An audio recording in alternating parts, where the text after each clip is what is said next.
Every major religion offers a path to attaining it. Most national histories claim some form of it, and following the end of the imperial age of unelected kings and queens, great swaths of the world now live under some degree of it. And there are, of course, multitudes of people around the world that do not have it and yearn for it. Throughout history, men, women, and children have crossed great distances to find it, have fought and died to win it. And here in the United States, us Americans have spent over 200 years trying to preserve and protect it in the town hall, at the ballot, and sometimes in the highest courtroom in the land. Welcome to The Ask. I am your host, Weiss Azibi, and for our first episode of 2022, I am honored to have the privilege to speak to Peabody awarded journalist, New York Times bestselling author, and Oscar-nominated filmmaker Sebastian Junger about his latest book, Freedom. His first book, titled The Perfect Storm, A True Story of Men Against the Sea, came out in 1997 and became an international bestseller. It would be adapted into a blockbuster starring George Clooney and Mark Wahlberg. He would continue to break into the New York Times bestseller list for books like Death in Belmont, Fire, War, and Tribe. His film credits include the Oscar-nominated documentary Restrepo, Which Way is the Front Line from Here?, Korengal, The Last Patrol, and Hell on Earth, The Fall of Syria, and the Rise of ISIS. His latest book, Freedom, shares with the reader an exhilarating journey of discovery, danger, and resilience. Sebastian and three other companions, plus one dog, set out to follow the rail lines from Washington, D.C. to Pittsburgh, and what begins as a physical journey into the freedom of a wilder America soon transforms into a timeless meditation on what freedom is, what it costs, and how it is lost or won. For this conversation with Sebastian Junger, I am once again joined by my co-host and friend, Cliff W. Gilmore. I now invite you to join my co-host and I as we speak to journalist, filmmaker, and author of Freedom, Sebastian Junger. Let us first listen to the opening passage of this book, narrated by the author, and then meet our guest.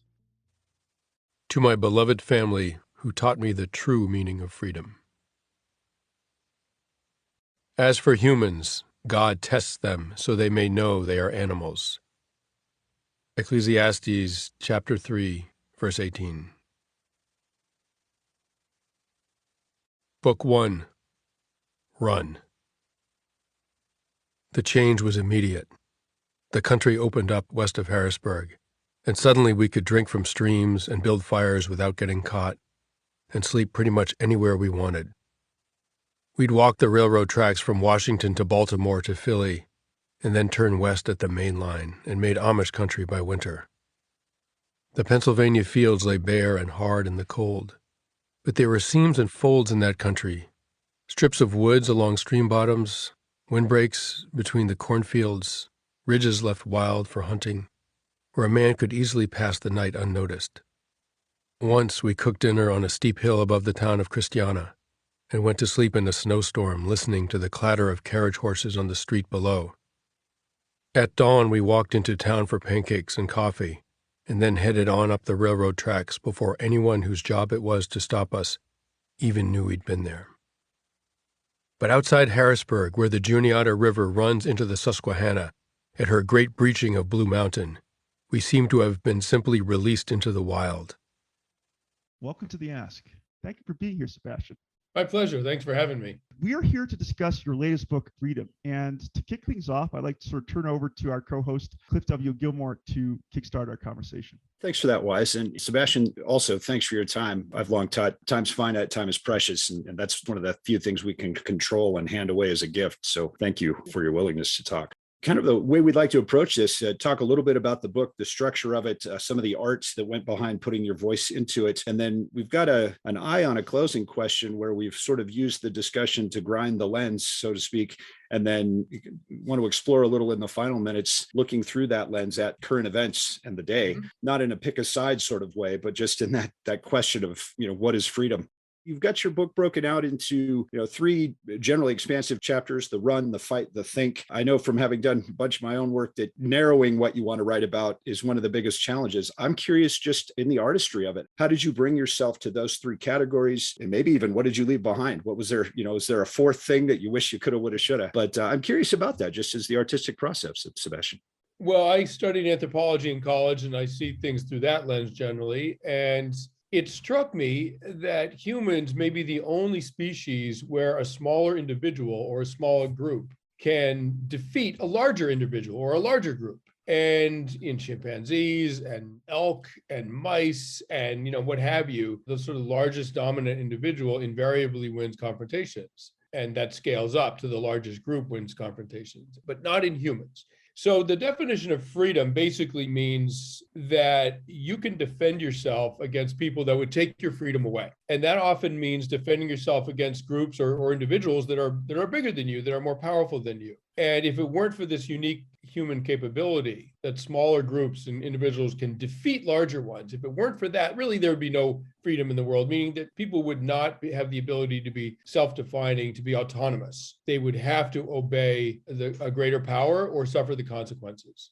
So I really thought about how do smaller sort of underdog groups maintain their autonomy? The easiest way, for example, the Apache in the American Southwest, a very poor, materially poor, highly mobile group that remained free much longer than the Pueblo societies that were wealthier because they were agriculturalists. They lived in towns. And those people got rolled by the Spanish immediately. The Apache remained free for another 3 centuries until almost until 1900. In other words, almost until, the birth of my own grandmother. Some of the Apache remained free. It's because they were so mobile. So run. The first thing people do is try to outrun their oppressor, outdistance him. But if you can't outrun your oppressor, you're going to have to outfight him. And that's where these interesting human dynamics of the advantages of being small, the disadvantages are obvious, but there's also advantages that sometimes tip the balance.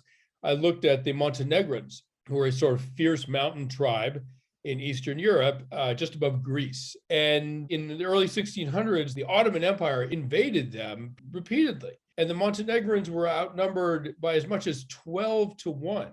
And they didn't have cavalry, and they didn't have artillery, and everything that the Ottomans had. And every time they defeated the Ottomans, they were able to outfight a vastly superior force, as the Taliban did with the US. And before that, as the Afghan Mujahideen did with the Russians, and before that, as the Pashtun tribesmen did with the British in the 1840s. And for the record, I loathe the Taliban. But if underdog groups like the Taliban couldn't defeat an empire, the world would be dominated by empires, and there really wouldn't be freedom as such. And then finally, if you can't outfight your opponent, you're going to have to outthink them. And that's where some of the internal politics in Europe and in America come into play. The Irish War for Independence that started in 1916 eventually became a kind of political chess game that the Irish won. They threw off British rule in the 1920s. And also around the same time, the labor movement in this country confronted the vastly superior combined interests of corporations, the military, and the government. And yet they won.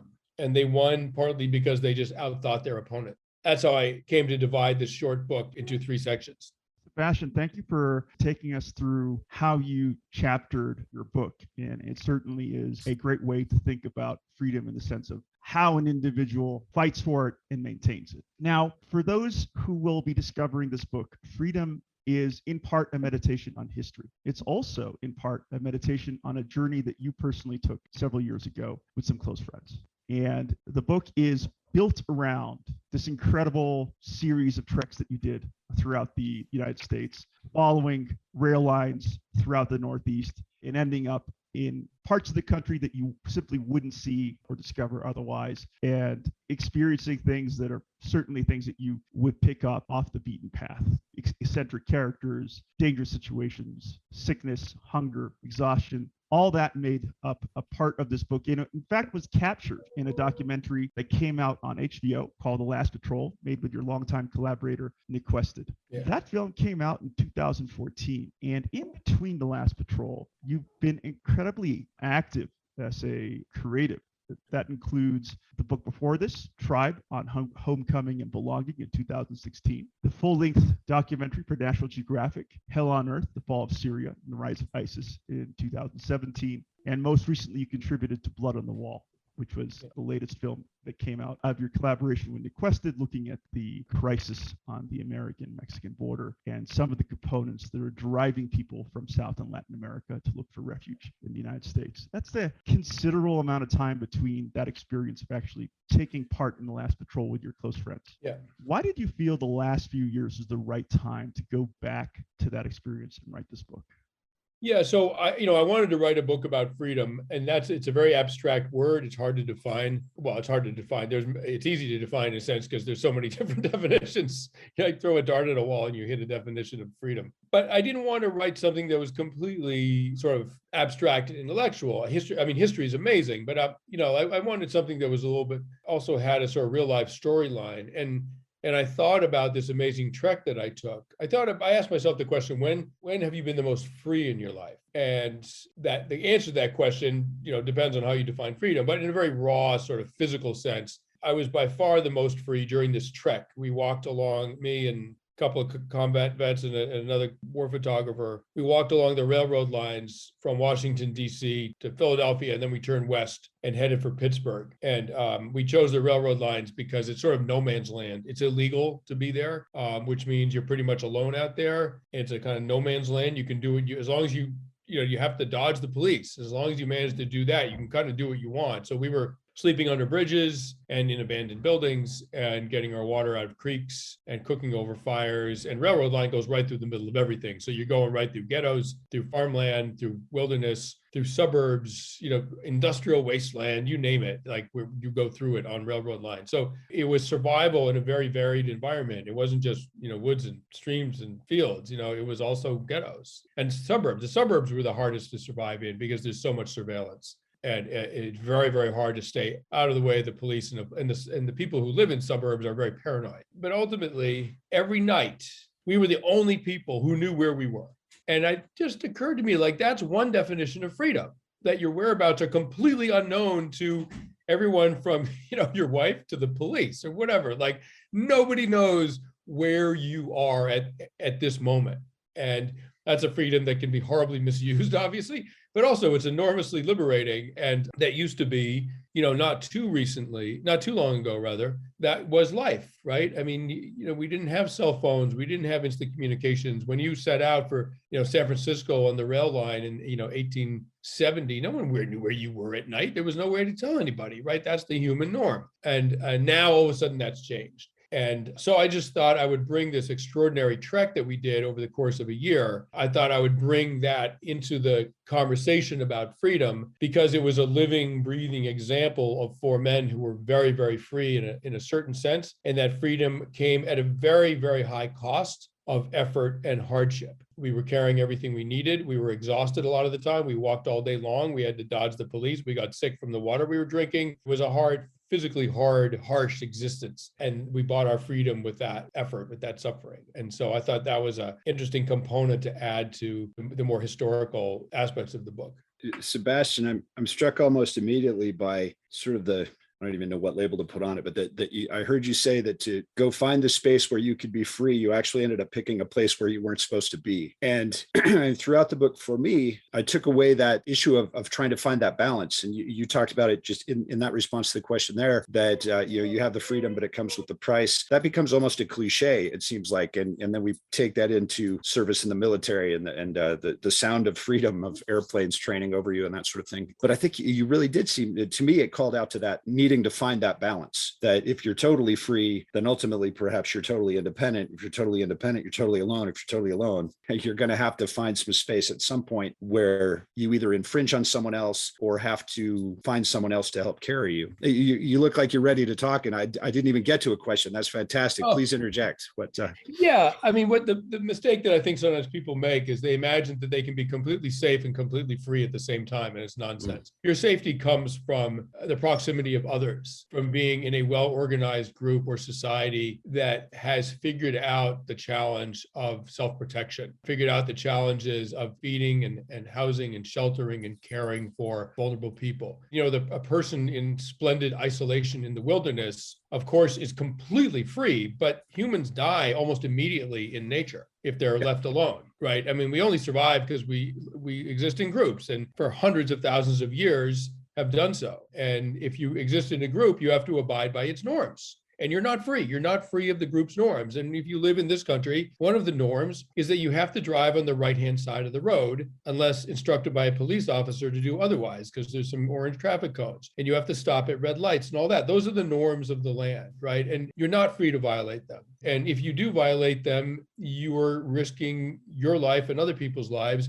and society will address that very, very severely, as it should, as it must. Any threat to the public safety, the public good by an individual must be addressed immediately in a free society. So this idea, and I feel like it's very, very modern and very infantile and very self-indulgent and very entitled, that like nobody gets to tell you what to do. It's complete nonsense. And the group you're part of gets to tell you what to do, or you're welcome to find another group. And if you want to drive on both sides of the road, move to Somalia. There's no yellow lines down the center of the roads in Somalia. In fact, there's no pavement, right? Like move to Somalia, you're good. But if you live in this country and benefit from it, you have to abide by its rules. There have been a tremendous amount of really solid reviews, highly commendatory about the book Freedom, and not all of it has been positive either. I'm not one to want to drag out some negative review and say, hey, what about this? But some of the critique had been along the lines of, that you'd made some sort of generalizations that don't hold up. And naivete was one of the words thrown out there. And I took away as I was reading through that this really was sort of a meditation, and it was one person's observation and thoughts on the thing. And so not trying to pit you into well, what do you say back? But what can you tell us there about what you would want the reader to get out of this, and not a response to those criticisms so much, but context about what you were looking for to say, no, this is what this book was. This is what you want folks to do with it as they're reading through. Yeah, I mean, the contract between a book reviewer and the readers is that the reviews must be done in good faith. They must be honest. I don't mind a negative review at all. I mean, you sort of learn from negative reviews, right? And there's all kinds of people out there, and they have all kinds of takes on things, and like totally fair and even interesting. What you learn nothing from is a review that's in bad faith. There was one in the New York Times and one on NPR. There was a reflexive liberal rejection of some of the ideas that, for example, for much of human history, people's freedom was taken away by armed groups that killed and enslaved them. And if you were going to maintain your freedom and the freedom of those who you love, you're going to have to be prepared to defend yourself. And I'm a hardcore liberal, longtime Democrat, et cetera, et cetera, et cetera. But that idea that it's a rough world, and if you can't defend yourself, you may be deprived of your autonomy or even of your life, it really is anathema to sort of liberal thought. And for me, that's one of the great failings of liberal thought. For me, those reviews weren't in particularly good faith. They were dishonest and puzzling and bizarre. But, what do I want people to take away? Humans are social primates. We're extraordinary animals. And one of the reasons that we survive and dominate the world, survive despite the fact that we have no sharp teeth, we have no claws, we can't climb trees worth a damn, and we can't even run very fast, right? But we have language, we have empathy. We are a species where individuals are willing to die to protect even a same-sex peer that they're not related to. Think about that. Like Joe will die for Tom, even though Joe met Tom 6 months ago in basic training, right? And in combat. There are bonds between people, of course, between parents and children and between spouses, but think about the bonds between same-sex peers. This is the definition of tribe. What happens to you happens to me. If you don't have enough food, I don't have enough food. If you're in danger, we're both in danger. And if you might die, I might die.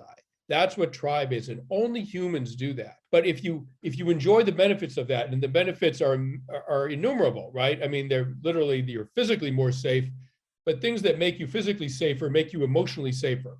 Things that make you emotionally safer feel good, right? Being part of a group feels good. Literally, our oxytocin levels go up in our brain. Oxytocin makes you feel good. So if you're going to benefit from all that, clearly it's a collaboration, and you have to put something in for all that, right? You don't get anything. Nature doesn't give you anything for free.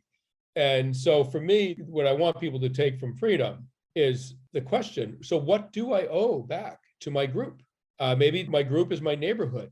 Maybe my group is my town. Maybe my group's my country, but what do I owe for everything that I get from it? And, I wrote this book. I don't address contemporary political circumstances at all. I find them like deadly. I'm happy to talk about them, but to write about, I find them deadly, right? And they immediately date your book and 3 years from now, it will seem, outdated and irrelevant. So, while I was writing this, there was the great sort of mask and vaccine debate. The argument for social distancing, for masks and for vaccines, is that it helps, not only does it help you survive, but it helps you protect other people from anything you might be carrying, right? And I don't address that specifically, but I do say that the idea that none of us owe anything to society at all is literally infantile, because only infants owe nothing. And the rest of us, big boys and big girls, actually owe something to society. And the question is, what is that?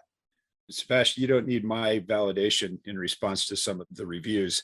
There were some that were, I read through, I'm like, that's fair critique, fair. There were a couple as well that I read that my takeaway was sort of the equivalent of, somebody read a book about World War II and then complained that it wasn't about World War I. That some of those critiques were like, this book isn't this. Like, I came away saying, well, no, it wasn't. It's something else. And I appreciate you giving that description there of where you were going with it and what was sort of driving you as, the artist, if you will, and putting this together to share those thoughts and perspectives. Going back to the reviews, in the prep for this interview, Sebastian, we spent some time, of course, with the book itself, and we wanted to understand what was written out there. So, I did read the New York Times and the NPR review. And what I thought was at times curious about some of the critique was how the critiquer would, for example, take something highly personal in a sense. Like, for example, there is a part in Freedom where you write that you are out in the middle of the woods of Philadelphia or Washington, D.C. I don't know exactly where. And there was an element of danger in what you were doing. It was night, it was dark. You guys didn't know who was around you. And on this journey, you were accompanied by a loyal canine companion who you write about in several places throughout the book. And I'm sure that, Cliff here is a new dog custodian, not owner. You don't own a dog, can empathize with elements of your attachment to the dog that accompanied you on your journey. And you write that if something were to happen, your canine companion would go out first, followed by 4 men prepared to defend themselves against danger. And the critique was, this was almost implied as if this was a certain amount of unnecessary chest thumping. But at the same time, why wouldn't you try to defend yourself against danger? The evening in question, we were in Pennsylvania, and there was a lot of gunfire in Pennsylvania. I mean, just a lot of gunfire, right? And, we're 4 unknown dudes walking through small towns, and we got some hard stares, along with a lot of friendliness. But that afternoon, someone had shot at us. We had to get down behind a wall, like they were targeting us, right? Or shooting over our heads. I don't know, but they were shooting at us. And so we went to bed that night thinking, okay, how are we going to defend ourselves? We're falling asleep. What happens if that guy comes back to finish us off? And I lay there in my sleeping bag thinking, all right, well, how would that go down? Like, Daisy's out first because she was a very protective dog. And, she wasn't just the dog that accompanied us. She was my beloved dog of a decade. And just died a couple of years ago. She was very, very protective, as most dogs are. She would go after any threat, I think, immediately. And then there's the 4 of us, knives and a machete, whatever. But at night in the underbrush with the dog and the 4 guys with the machetes, I don't know. I don't know if a handgun's going to really take care of the problem for that guy. You know what I mean? So I was just working through the numbers. Like, we might come out of this okay, even though we don't have a gun. We might come out of this okay. And we'd all been in a lot of combat, so threats to our lives were something that we were used to navigating and trying to figure out and try to maximize our advantage. And only in an extremely safe, privileged world would that be sort of, would that be thought of as chest thumping. For most of the world, people will be like, oh, you got shot at that day and it's night and you're not armed? Of course you're thinking about how will this unfold if that dude comes back. So I don't know. I felt that reflected on the reviewer, the reviewer's sense of himself rather than on us. I took away as reading through that. Of course, I'm a public affairs guy. I didn't see the most, despite the deployments I went on. I can empathize and relate to that thought process and that decision. And to take that, I read through and was thinking through, hey, that's a person sharing exactly what they're going through in the moment. And it did occur to me that, if you're out there on the fringes of society, or you have been infringed, made that word up, I think. But if you have, then you're in that space where almost by being pushed out, you've had freedom imposed on you. If we're looking at that model of the balance between, so you've been pushed out into that freedom, but you are living with that sense of fear. And I took away the sobering thought that there are so many people in our country right now who have to be thinking that way almost all the time. And to me, it was a very, very stark and a very, a very sort of most tangible expression of what it meant to be out there where you have to be taking care of you. That's a really astute observation, Cliff, considering the growing homelessness issue that we have here in the United States and the people that have to sort of live out in the wild with no choice otherwise. So you make a very good point there. It's a real problem that's affecting a lot of cities and a lot of lives. And so that there is a real connection there as far as what Sebastian and his friends experienced for themselves briefly on that journey.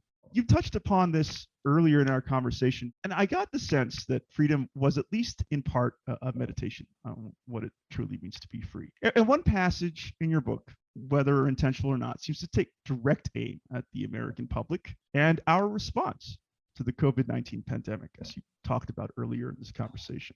Let us listen to this passage in your own words. People love to believe they're free, though, which is hard to achieve in a society that has outsourced virtually all of the tasks needed for survival. Few people grow their own food or build their own homes, and no one, literally no one, refines their own gasoline, performs their own surgery, makes their own ball bearings, grinds their own eyeglass lenses, or manufactures their own electronics from scratch. Everyone, including people who vehemently oppose any form of federal government, depend on a sprawling supply chain that can only function with federal oversight, and most of them pay roughly 1/3 of their income in taxes for the right to participate in this system. For most of human history, freedom had to be at least suffered for, if not died for, and that raised its value to something almost sacred. In modern democracies, however, an ethos of public sacrifice is rarely needed because freedom and survival are more or less guaranteed. That is a great blessing, but allows people to believe that any sacrifice at all, rationing water during a drought, for example, are forms of government tyranny. They are no more forms of tyranny than rationing water on a lifeboat. The idea that we can enjoy the benefits of society while owing nothing in return is literally infantile. Only children owe nothing.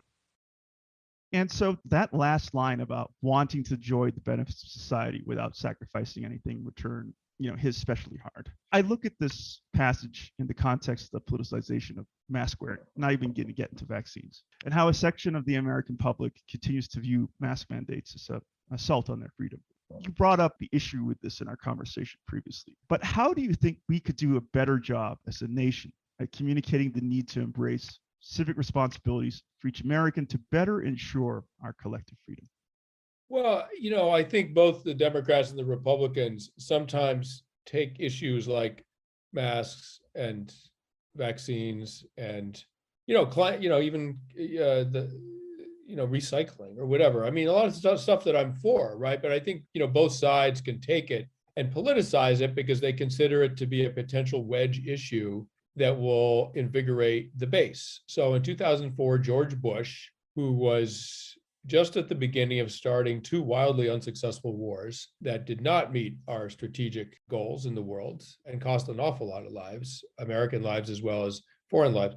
Amazingly, in 2004, he ran for re-election on the issue of gay marriage and that it should not be legal. Like, I'm sorry, that's a wedge issue. That's not something that's a threat to the United States. It's enormously important, but the idea that if we legalize gay marriage, that the US will be less safe, it's just complete nonsense, right? So I feel like when you have leadership that takes issues that could serve to bind us all together, right, in a core belief, in a common belief, when they take issues like that and politicize them and use them for their sort of political leverage to advantage themselves personally or their party, then you divide society and you turn those issues into something that's not about the public safety or about our moral good. It's about the political welfare of that person or of the party. And, there aren't any policies that can counteract and make up for bad leadership. And let me just say, bad leadership, those two words shouldn't even go together. It's an oxymoron. there's leadership. Bad leadership is essentially opportunism. It's not leadership. So, this country needs leadership. And when it doesn't get it, and we didn't get it from Donald Trump and from many other presidents, left and right, have failed us, we, the people. When you get political opportunism like that, of course, issues like masking and vaccines aren't going to divide this country. They're meant to. Politicians like that mean them to divide us, and it works. Sebastian, one of the most simple definitions of leadership I've encountered in the studies I've done and the research I've done on that is Felon Burns, who really opened leadership up as a theoretical framework and several years back and worked on transforming and transformational leadership as his theoretical grounding. Said at one point during an interview that, really all it takes to be a leader is one person willing to follow you. What I took from that and blending it in, it crashes in with what you were just saying, and that there becomes that a responsibility as well on the followership side of things, that in a democracy, we arguably choose our leaders, but we'll even talk about who won as opposed to who was elected by all of the people. If you frame it as who won, it's that person fighting for the win. And if we go through, it's who was elected, it's who did the people come together. Where I'll tie this then and bring it back to your book and to freedom is that balance that is implicit throughout what you've written in the book, that if you want to be totally free, good to go, but you're going to have to sacrifice something, safety, if nothing else. But if you want that safety, then you have to find that balance, whether it's left, right, Democrat, Republican, conservative, liberal, there's successes in that balance in there somewhere. Do you have a magic answer on it for there? But is it fair to say that starting with that balance in the exploration of freedom, that could be a parallel that we could take into a balance of other things and try and find that space between, as opposed to picking one extreme or the other? Because this nation asks for no contribution or sacrifice, people get very upset when the government tries to make them do things, and even things that are sort of sensible. And, I think if our lives contained an ongoing experience of contribution to this nation, extraordinary circumstances, like a drought where we have to ration water, like a pandemic, like a sort of 9/11 attack, the things that the government might ask us all to do to help us all survive might seem less onerous. And so that would be my argument for making a contribution to the public good a regular and common experience by everybody. And I don't know how you would ever get this through Congress, because Congress is so deeply pathetic right now. But mandatory national service be an amazing thing. I wish when I was a lost 21-year-old after college that I'd had to spend 18 months serving this country. And I don't mean with a rifle. You know what I mean? You can serve it with a shovel or with a paintbrush or with a book or with, whatever. Like the youth of this country, the potential that they have, the intellectual, the labor potential, the emotional potential that they represent, what they could do for this country with climate change, with the very real crisis in many families of, how do you manage childcare when you're working? I mean, there's so many things that young people could do that would help this amazing nation, that if you could institute that as a national law, you would do an amazing amount of good, but also you would make people understand that they get a lot from this country, but they have to contribute.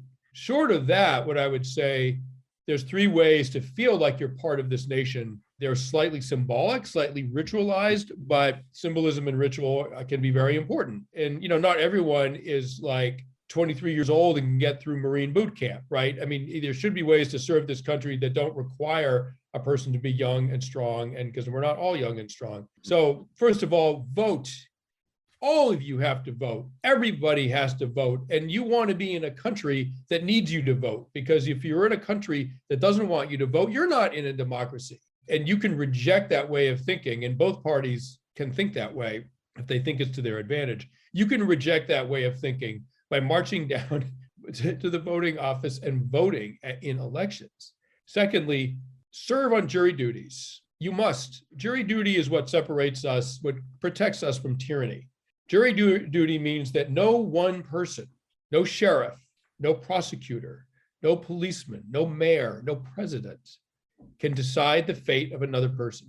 Jury duty is what protects us from that. You must serve if called. Don't try to get out of it. And finally, donate blood. I had a medical crisis a year and a half ago. I had an undiagnosed aneurysm, a ballooning of my pancreatic artery, which is like an artery nobody thinks about. But aneurysms are super dangerous. There were no symptoms. It was undiagnosed. I'd had it most of my life. It was a sort of congenital defect in my abdomen, and it ruptured. and I lost most of my blood. I bled out into my own abdomen. This is very rare, and it's unbelievably dangerous. Like, most people die from this. By the time they got me to the hospital, 90 minutes had gone by, and I lost 2/3 of my blood. My blood pressure was 60/40, and they cut my neck open and put 10 units into my jugular and saved me. 10 people saved my life, 10 people I'll never know. And so now I'm a big believer in donating blood. I owe the universe 10 units plus another one. And after that, I'm just going to keep going. When you do all those three things, you will feel like you're part of something greater than yourself. And it's an intoxicating feeling. And if you do those things, you may save the country, but in some ways, even more importantly, you may save yourself. I appreciate how concrete and simple those three recommendations are. And I've wrestled on the jury duty one myself, not with attending, but when folks will talk about it, I hear that the most common thing I heard about is, oh, I got to see if I can get out of this. So good on you. And thank you for raising that as an issue. That is a point of participation. But those are three tangible things. You're right on. Vote to participate. You have your voice, serve on jury duty when that opportunity comes, because then we are part of that justice system. And donating blood is so concrete and sounds, at first when I heard you say it, like, oh, yeah, but click, there it is. That's us literally helping. And, you mentioned just that common service, and that isn't even some wacky left or right idea of let's all serve, although it certainly invites the debate about, well, if it's mandated, then what's that say about freedom? That's a great conversation, but there's proof positive in team and organizational and cultural development. You mentioned the Marine Corps briefly. I'll throw that one out there too. That's one of those, once a Marine, always a Marine. We go through the common, the enlisted men go through the men and women go through the common boot camp. They can all refer to the yellow footprints. They all have that boot camp experience. The officers break that model a little, but we're all trained by enlisted drill instructors who aren't going to let you pass unless they're willing to salute you. And you have that core. There are pros and cons to that. But if you want to build that sense of identity, having gone through a similar experience together, so everyone could look and say, where did you serve? Where did you serve? I mean, it really would be a powerful thing, and it's validated in reality. It's not just conjecture. I keep coming back in my mind to that binary piece, free on one side, sacrifice on the other, find the join in the middle. One thing that I appreciated about freedom and what it communicated to the reader is that strength and courage are not exclusive to the big and strong. And in fact, it's most important for the weak, disempowered, and disenfranchised. And there is that possibility of finding that strength and that courage to stand up for your rights, to stand up against tyranny, to stand up against what's wrong. And we've seen multiple cases of people acting against their own interests in history to do exactly that. You actually even cite the fact that, the founders of the United States of America, in a sense, went against their own interests by democratizing power and establishing checks and balances upon themselves. I'd like to hear more about the women that you discussed in Freedom, because while on the one hand, it does sound like a boy's adventure, men out in the wilderness on the frontier, sort of embracing what it might have felt like in early colonial life. And you go into examples of great battles and great warriors in freedom. But one thing that I think you also effectively do is acknowledge the role of women in this ideational space and in this history. So can you share with us a little bit about how important that was to get that across in your book? It's invariably men who try to take other people's freedom away. And so men do come under the microscope. And in every human society, men who are on average larger, faster, and stronger than women on average do the vast majority of the fighting. And as we talked about earlier, for most of human history, if you couldn't physically defend yourself against a predatory group, against an outsider, against an enemy, you may not remain free for very long. Now we have international law and NATO and, all kinds of treaties and, that sort of protect small nations and large from aggression. But for most of human history, that wasn't true. And so there is absolutely a disproportionate amount of time spent on the sort of mechanics of protecting a society from potential enemies. But also keep in mind that the societies that are being protected only succeed in their endeavors. These aren't societies of men. These are societies that are half men, half women, and half of those two groups are probably children.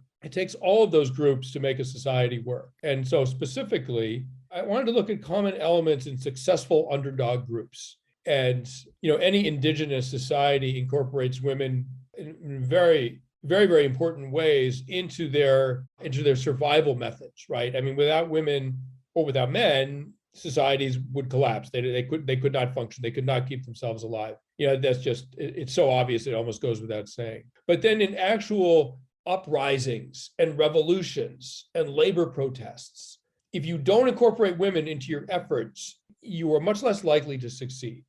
And there's a couple of reasons for this. First of all, like the thing that men are great for is creating top-down hierarchies. We do it all the time. We do it naturally. We do it on roofing crews. We do it in platoons. We do it when we're playing pool. I mean, whatever. I mean, men do that very, very naturally. And it's a very effective way of organizing a male group. Women don't do that. They have lateral social networks.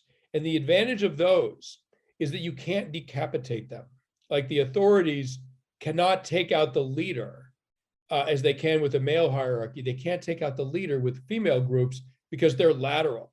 And so it's very, very hard for an intelligence service, for a government to penetrate female social networks. And so that was used to great effect during the labor movement around 100 years ago in the United States. And one of the other advantages of women is that the authorities are often a little more reluctant to use mass deadly violence against women than against men. And in the biological terms, men are really kind of replaceable and women less so. And their safety is often prioritized for some very, very sound biological reasons. And the optics of killing masses of women in the streets just looks too horrific for even really evil dictators that, sort of like hesitate before they do that. So what you have is the sort of moral authority of women. When you mass them on the streets, it presents an oppressive regime with a sort of like unsolvable political problem. So in the labor protests in Lawrence, Massachusetts in 1912, the mill workers were on strike and they were facing, National Guard troops with fixed bayonets. You can imagine how that went. And then the strikers started putting women on the front rank. And these guys, these teenage boys in the National Guard with their fixed bayonets were now confronting women, mothers holding infants, right? And they just were not going to kill them, right? And no matter what their orders were, they were not going to kill them. And as one frustrated police captain said, he said, one good cop can handle 10 men, but it takes 10 cops to handle one woman. And that helped change the dynamics on the street. And in that case, in 1912 in Lawrence, the strikers won.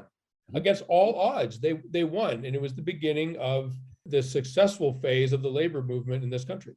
That touches right in there. That's the think side, run, fight, think. The male perception of female weakness is the weakness at play there, to say, well, we'll step forward. We'll think this through. Those folks, they'll give us more deference. That is powerful stuff.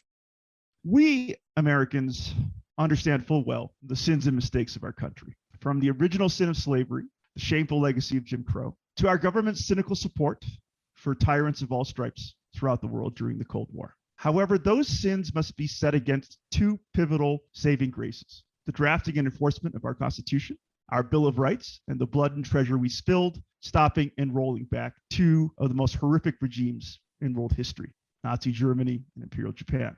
While admittedly flawed and disappointing and perfect, had the United States not entered the maelstrom of World War II, we would all be living in an unimaginably different world today.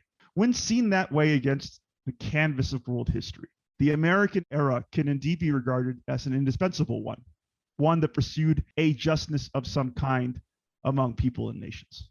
That is why the following passage had so much resonance for me personally, and here again, I like to present it in your own words. One night we were cooking dinner, and a freight train thundered by with so much noise and power that I tossed out what I thought was an unanswerable question. What would it take to stop something like that instantaneously? I imagined some kind of massive wall, but the answer was more obvious. Another train going just as fast in the opposite direction. America could seem like that as well, a country moving so fast and with so much weight that only a head-on collision with itself could make it stop. Based on our recent history, our turbulent recent history as a nation, how close do you think our country is to smashing into itself? And what do you think that would mean for the rest of the world? Well, I think it already is. I don't think Putin, for example, would dare threaten to invade Ukraine if he didn't believe that the US was already engaged in a conflict with itself that would just at least distract it, if not incapacitate it from acting internationally. It's quite clear that Putin the Russians are very good at a deep strategic game. And after the Berlin Wall fell and the Soviet Union fell apart, it's possible that they sort of started working on how do we reclaim primacy in the world? We could really only do that by reducing American power. And the only way to reduce American power is internally, because internationally we're sort of unstoppable. So how do you set America into conflict with itself? Clearly, partly through the vector of Donald Trump, they were quite successful at it. And Russian troll farms and all that stuff, it's all working towards setting us in opposition to each other. And so I think it's already happened. And the proof, the sign, is that Putin's getting ready to invade Ukraine. I don't think he ever would have done that 10 years ago. Will we collide with ourselves with so much force and energy that we destroy the country?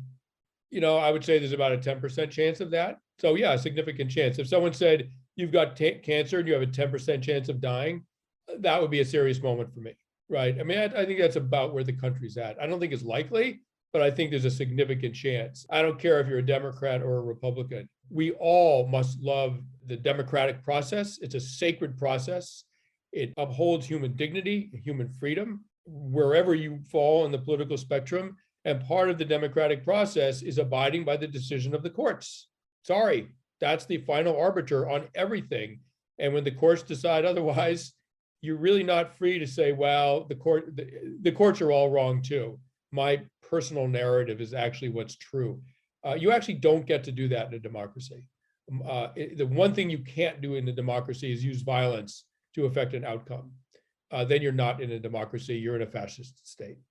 Yes, and you write poignantly about this very notion in freedom. I'm not going to bring up the passage here for the sake of time, but you do say that part of the success of a democracy like the United States is the ability to accept electoral outcomes or accept people that you would otherwise vehemently disagree with, or an electoral outcome you would vehemently disagree with, and how the ability to transfer power peacefully in a democracy is essential to its long-term health. And when that becomes endangered, you are moving your country towards something different, your community towards something different. And going back to your 10% analogy, if you had asked me at the beginning of January 2021 whether there'd be a riot at the Capitol following the vote counting, I would have laughed that off as an impossibility, not in the American body politic. But it happened. The Capitol came under siege. People died. And it was broadcast here in the United States and around the world, and certainly was a clear clarion call that there is something desperately wrong in our country and something we need to be concerned about.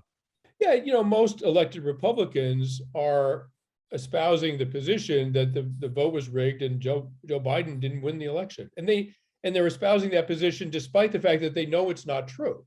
They're lying, right? Democrats lie also, but in this case, it's a very dangerous lie because it undercuts the basic premise of democracy, which is when you win an election, there's a peaceful transfer of power. And then the side that loses has to get their act together and hopefully win the next time. And that's how democracy works. And journalists need to be prepared to be disappointed by the truth. People in democracies have to be prepared to be disappointed by elections. And I don't see any other way around it. And, just a final thought, the peaceful transfer of power in democracies is associated with not just democracy, which is an inherent good as far as I'm concerned, but it's historically associated with strong economies, strong defense, elevated standard of living, of healthcare, of education, of literacy. The peaceful transfer of power is, a correlate with virtually everything that almost anyone wants a society to be. Authoritarianism and fascism are actually statistically correlated with the opposites of those things. And you can look at history and show that. And fascism usually ends badly for the fascist, right? They almost never transfer power to the next person. And they often end up in front of a firing squad, on a gallows, what have you. Not all of them, not enough of them, but a majority of them. So it just, it's the only way to go. And if the sort of right-wing people in this country got their wish, for some of them, a sort of like forceful overthrow of democratic rule and putting in a right-wing government that was sort of beyond the reach of electoral results, it would be a catastrophe for the economy, a catastrophe for national defense. We're already seeing the effects of that. And that's something people have to understand. My father grew up fleeing fascism in Europe. I mean, he was born in Germany, in Dresden. His father was Jewish. They left after the Reichstag fire. They went to Spain. They left Spain when Franco came in 1936 with his fascists, and they went to France. And when the Nazis came into France, they came to this country. He was a physicist. He worked on America's nuclear weapons programs. America was lucky to have him. So I know a thing or two about fascism, and it does not end well, and people do not do well in fascist regimes. Maybe plant seeds for the next title of a book, but you have tribes and freedom, and insinuated into what you were just talking about is the issue of trust. Certainly trust in government institutions, public-private institutions over the last decades has been on sort of a downward trajectory according to a variety of longitudinal studies, but there seems to have been sort of an active effort to undermine trust in our institutions in recent years, to the tune now I'm experiencing distrust neighbor to neighbor in ways that this may sound alarmist, but strike me as what I heard articulated when I spent a little time in Sarajevo helping train their folks after their conflict, where it was, we went to dinner with neighbors and went to bed and woke up being dragged out of our homes. That sounds so extreme. And in that 10% example you gave there, that, I'm not thinking, oh, that's the most likely outcome, but I do believe that trust is being undermined in some ways that may be worth exploring next. Sebastian, freedom could not have come out at a more important time for the reasons that we touched upon in this conversation. Before I move on to my final question, I do want to recognize that your voice is respected amongst conservative and Republican circles because of your important reporting on the experience of and sacrifice of the American soldier over the past decade in films like Restrepo, Korangal, and indeed The Last Patrol, the work that you've done in the wake of the death of your dear friend, Tim Hetherington, the work you've done to protect journalists in conflict zones. I believe that you are involved with that too. How important is it that you have this conservative audience that is willing to listen to you? For me personally, it's very important because I'm always very clear with people. I say I'm a Democrat and I'm an atheist. And I say that because conservatives do seem to admire my work and respect me. And I want to get conservatives to question their assumptions about Democrats and about atheists. And I feel like I'm in a unique position to force them to sort of ask a question like, well, either we have to decide not to like Sebastian Junger, or if he's a Democrat and an atheist, maybe we have to reevaluate our assumptions about those two groups. The country will benefit by having people who are respected by both sides. And so to me, it's very important, not just for me, but for other people that can sort of speak in a neutral way to both sides of the political equation. And listen, I go after the left also. There's nothing more fun than like critiquing left-wing hypocrisy. They're an awfully elitist group of people, and I know all about it because I'm from that society. And so I'm an equal opportunity critic. Well said. I look at your career and I think, what box haven't you ticked? Your direct involvement for Restrepo received an Oscar nomination, which you proudly own. You are the author of multiple New York Times bestselling books, and that's kind of an exhausting hill to climb for anyone. It's an incredible library of accomplishments to have in your life. And indeed, just hearing briefly about your father, it seems like you're following in remarkable footsteps. What is the next hill for you to climb? Where are you going next as a creative, an author, or a filmmaker? Well, I have two young daughters. I'm age 2 and age 5, and so most of my energy is put into being a good father right now. And I'll continue to write books. I need to earn a living. I'll continue to write books, but most of my energy is focused on that at the moment. I would like to thank you, Sebastian, for coming to the Ask and for sharing your experience on working on freedom and the thoughts that went into it. For those of you who are listening to this interview, I would highly encourage you to seek out Sebastian's book. It's available at all your favorite bookstores. It's available digitally online as well. And you certainly are encouraged to check out the audiobook version of Freedom, available on Amazon Kindle. Sebastian, thank you for your time. My pleasure. Thank you very much. I enjoyed the conversation.